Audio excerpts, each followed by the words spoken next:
Hi, welcome to Basics of Special Relativity, Lecture 4, An Important Technical Point. In this lecture, we are going to pause to make a technical point about what it means when we talk about observers and how they make observations. It concerns the time delay due to the finite speed of light between the time when an event occurs and the time when an observer sees it with their eyes. This point isn't too difficult, but we need to be explicit to avoid confusion. Okay, let's get started. Let's say you're looking out a window during a thunderstorm. You see a lightning bolt hit a tower 1 kilometer away. The light from the lightning takes a time t equal to 1 kilometer over c to reach your eyes. So there is a tiny delay between when the lightning produces the light and when the light hits your eye. Plus your eyes and brain take some time to process the input, but we'll ignore that. In everyday life, we don't notice these delays. They are very small compared to the errors in our time measurements and what our brains can perceive. So we generally ignore them. Basically, we go about our lives acting as if the speed of light is infinite. When we're talking about special relativity, though, these delays are important. For example, if you're observing an object traveling at speed c over 2, and that object is 1 kilometer away from you, by the time the light hits your eyes, the object has moved half of a kilometer.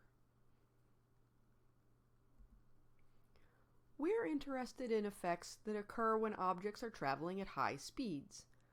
So we can't treat the time that an event occurs as equivalent to the time that a light signal hits our eye. We will do this by explicitly defining what we mean to make an observation. Let's say we have an observer in a certain frame.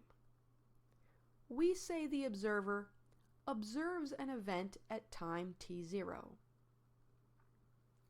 When we say that, we mean that the event actually occurred at time t0 in that frame. Additionally, all observers in that frame will agree that the event occurred at t0. In particular, we do not mean that t0 is the time at which light hit the observer's eye. All observers in these lectures will report the times that events occur in that observer's rest frame. The observer will always take into account any delays for the information from the event to reach them. If the observer is far away from where the event occurred, we can imagine two ways for them to determine the time of the event. So, method 1. The observer can note the time that the light signal hit their eye and, knowing the distance away that the event occurred, calculate the time for light to propagate to their eye. They can then subtract that propagation time from the time that the light signal hit their eye to obtain the time at which the event occurred. Method 2.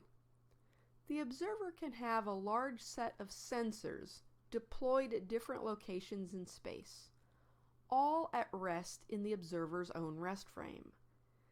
The sensors close to the event can record the time, which is subsequently reported to the observer.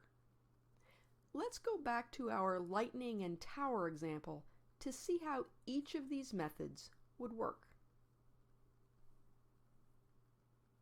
Let's say that lightning hits the tower precisely at 12 o'clock.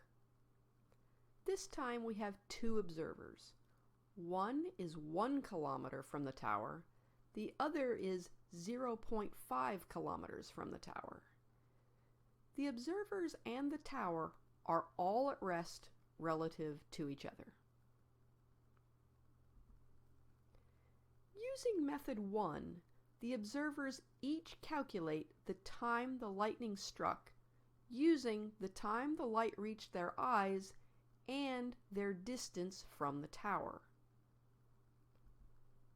So, using method 1, the observer on the left says, "My eyes saw the flash at 12 o'clock plus 1 kilometer over c."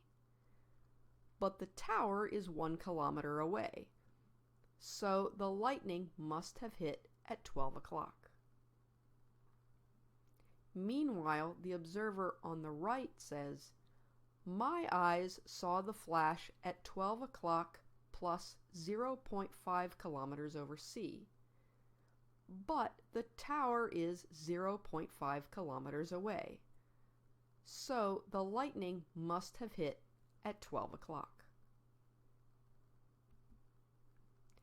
Using method 2, the observers each get a reading from a sensor located at the tower. Note that the sensor must be in the same rest frame as the observers. So in this case, both observers report the following. They say, "The sensor at the tower reports to me that the lightning struck at 12 o'clock." Whichever method is used, the two observers both agree that the lightning struck at 12 o'clock. This is true even though the light from the strike reached the two observers at different times. Observers in these lectures will always take into account the time lag for the propagation of signals by either of the methods above. We note that there will be examples where one or both of these methods would be difficult to implement in reality. Deploying a set of sensors through large areas of space would be difficult. We'll also assume that observers can easily make observations of objects moving quickly by them, so peering into the windows of fast-moving spaceships, etc. We will ignore these practical concerns. When we say that an event happens at a time t0 in a certain frame, that is equivalent to saying that an observer, in fact all observers, at rest in that frame would report the event as occurring at t0. If we ever want to talk about the time at which a light signal is received at an observer's eye or at an observer's equipment, we will very explicitly state that. In the spirit of Method 2, there will be some examples in these lectures, specifically lectures 7 and 9, where we put multiple observers in a single frame to report what they see at various space-time points. In these examples, the various observers are functioning as Method 2's sensors. Okay, that ends this little technical note. Hopefully, by going through this, we'll avoid some confusion. If in subsequent lectures, you find yourself getting confused about the time at which an event is observed, you might want to come back to this lecture. Okay, with that, let's get back to special relativity.